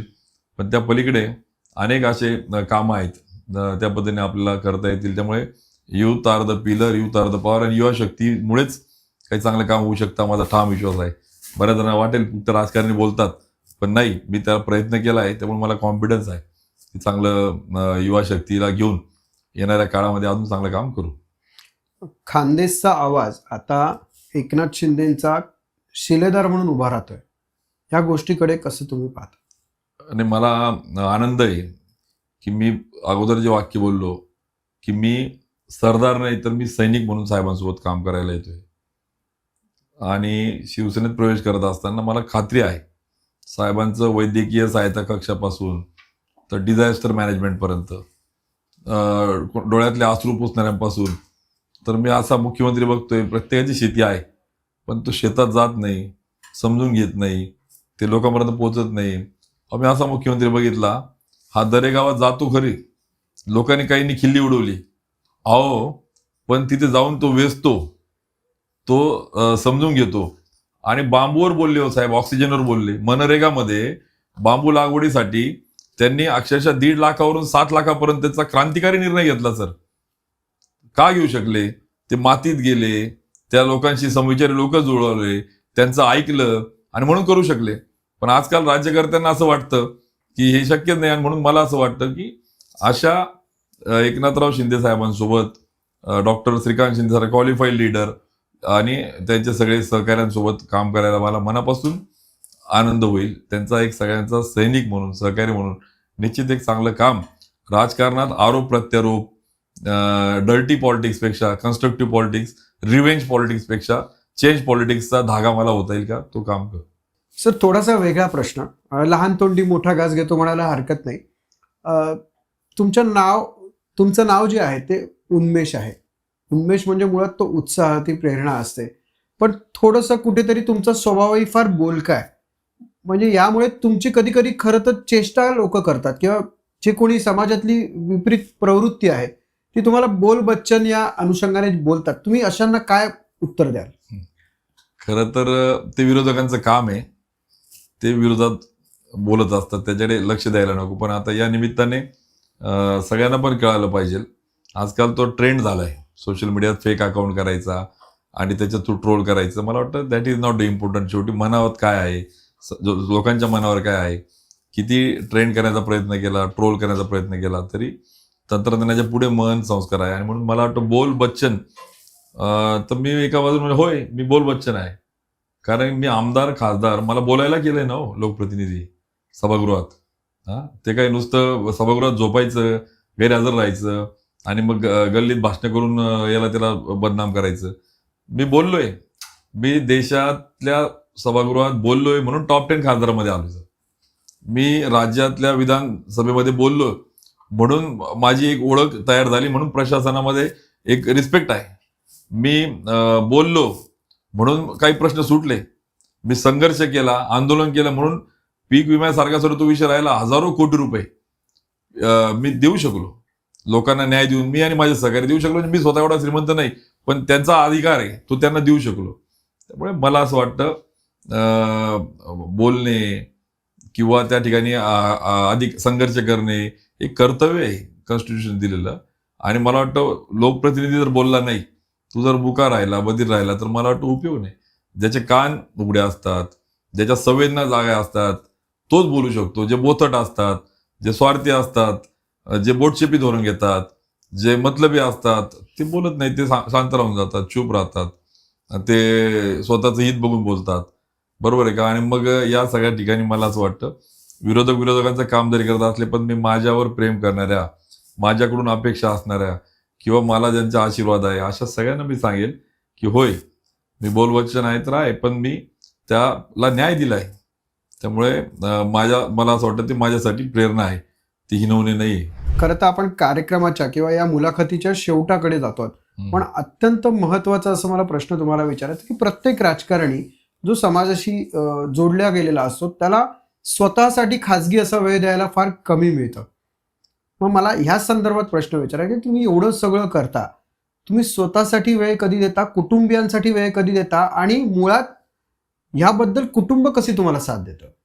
नाही, ऍक्च्युली तुम्ही जो म्हटला ते खरंय. आई आणि वडील हे आमच्यासाठी अक्षरशः जसं म्हणतो ना आपण मंदिराचा पाया झाली, तशी त्यांनी कुटुंबासाठी आमच्यासाठी ते पाया झाले. वडील समाजकारणात असल्याने ते देखील कामाचा व्याप सांभाळतात. आईने पूर्णपणे कुटुंब सांभाळलं आणि विशेषतः पत्नी माझी जी आहे ती MSc M.Ed एन्व्हायरमेंटमध्ये झालेली, आणि मग तिने देखील उमंग समाजशिल्पी महिला परिवार करून महिलांसाठी चांगल्या ऍक्टिव्हिटी करता येईल का तोही तिने सगळा प्रयत्न केला. आणि पण तुम्ही जे म्हटले ही खंत आहे मला की पाहिजे तसा वेळ कुटुंबियांना देऊ शकलो नाही देता येत. राजकारणात असताना मर्यादा येतात, पब्लिक लाईफ आहे, सोशल लाईफ आहे, ठरून पण इच्छा असून पण देता येत नाही. जवळचे नातेवाईक असतील, मित्र असतील किंवा कुटुंबीय असतील. पण मला असं वाटतं आता मागच्या काळात थोडा वेळ मिळाला मला, त्यामुळे घर होऊ शकलं. मुलगी आता बिट्स पिलानीमध्ये शिक्षण घेते, ती चांगलं शिक्षण घेते. मुलं आता जुळे मुलं मला twins Swami Samarth, they are in 10th 10वी आता, त्यामुळे त्यांच्यासाठी पण थोडा वेळ देता आला मला. नॅचरली लोकांनी पण दिला म्हणता येईल आपल्याला. निवडणुकीत मला 14-19 नंतर 24 नंतर आता जो वेळ मिळाला आणि आता पुन्हा एकदा नवीन पर्व, नवीन जोमाने, नवीन दिशा, कन्सेप्ट, गोल तोच आहे, रूट बदलतोय फक्त. त्यामुळे माझा कन्सेप्ट क्लिअर असल्याने कुठली भीती, कुठलाही मनावर दडपण त्या ठिकाणी नाहीये आणि कोणाला गाडायला किंवा कोणाला आपण रिव्हेंजसाठी नाही तर चेंजसाठी जातोय, त्यामुळे तो एक आनंद मनामध्ये आहे. नक्कीच. थोडंसं आता आधुनिक काळात आपण तुमची मुलाखत घेतो आहोत, तर थोडंसं एक वेगळं, एक रॅपिड फायर मी तुम्हाला प्रश्न विचारणार आहे. अगदी कमी वेळात आणि पटकन सांगा. एका शब्दात राजकारण म्हणजे काय? समाज बदलवण्याचं tool. It's a tool to change. खानदेशची ताकद? मातीची आहे, म्हणजे बहिणाबाईंपासून तर भास्कराचार्यांपर्यंत. संस्कृती, गौरवशाली इतिहास, खानदेशची ताकद आहे आणि ती संस्कृती टिकवणं हीच आमची खरी जबाबदारी आहे. खानदेशची सर्वात मोठी समस्या? रोजगार आणि शेतीसाठी पाणी, या दोन गोष्टी जर करता आल्या तर खानदेश अजून सुजलाम सुफलाम होईल. तुमचं आवडतं पुस्तक? विना गवाणकरांचं मी एक पुस्तक वाचलं होतं. एक होता जे कारवर, त्याच्यातून मला एक मोटिवेशन मिळालं होतं. नंतर मला एक म्हणजे एका काळातून क्रांती, फुकुओका, निसर्गतज्ञ, ते पण आवडलं होतं. त्यामुळे शेतीची नाळ असेल ते पण पुस्तक आवडलं होतं. आवडतं व्यक्तिमत्व? विवेकानंदांचं नाव घेतल्यावर ना मला प्रेरणा मिळते. त्यांचं जे वाक्य आहे, उठो जागो साहसी बनो और सारा दायित्व अपने कंधे पे ले लो, त्यामुळे ते मोटिवेटिंग आहे. त्यामुळे विवेकानंदांसारखं व्यक्तिमत्व की जे म्हणजे not only statue of Hindutva but statue of असा जो आहे की ज्याच्यातून एक मोटिवेशन मिळतं. नक्कीच एक मोठं प्रेरणास्थान आहे पूर्ण देशासाठी. येस. आज लोक तुम्हाला खानदेशचा आवाज, गिरणा परिक्रमा करणारा जलदूत आणि एकनाथ शिंदेचा नवा शिलेदार म्हणून पाहू लागलेत. जर भविष्यात इतिहास लिहिला गेला तर तुमच्या नावासमोर एक ओळ लिहायची असेल तर ती कोणती असेल? सैनिक म्हणून खऱ्या अर्थाने सज्जन शक्तीला आणि सत्संग बुद्धीला स्मरून काम करणारा, डेव्हलपमेंट या विषयावर एक कार्यकर्ता, एक सैनिक, मला ती आवडेल. खरं तर तुम्ही एवढ्या मोठ्या राजकीय घडामोडीमध्ये खूप व्यस्त असलेला असा तुम्ही वेळ दिलात संवाद सेतूसाठी, त्याबद्दल आपले आभार.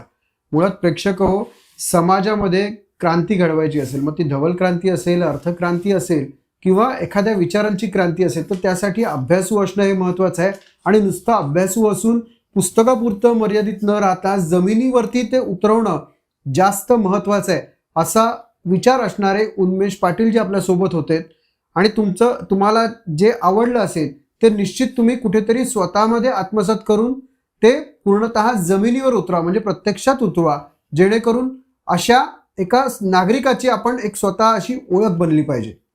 सर, कार्यक्रमात आलात त्याबद्दल आपले धन्यवाद. नमस्कार. मी शेवटी एकच सांगू इच्छितो की तुम लाख कोशिश कर लो मुझे बदनाम करने की, मैं जब भी बिखराऊ दुगनी रफ्तार से निखराऊ. त्यामुळे मला असं वाटतं की माझ्यासाठी ऑब्स्टिकल्स जनरेटर आहे, त्यामुळे मला अडथळे जेव्हा आले ते ताकद देत आहेत. एक कन्सिस्टंटली कन्स्ट्रक्टिव्ह चेंज राजकारणाचा धागा होण्याचा मी प्रयत्न करेल आणि त्यामुळे मी मनापासून आपल्याला धन्यवाद देतो. Thank you one and all. धन्यवाद.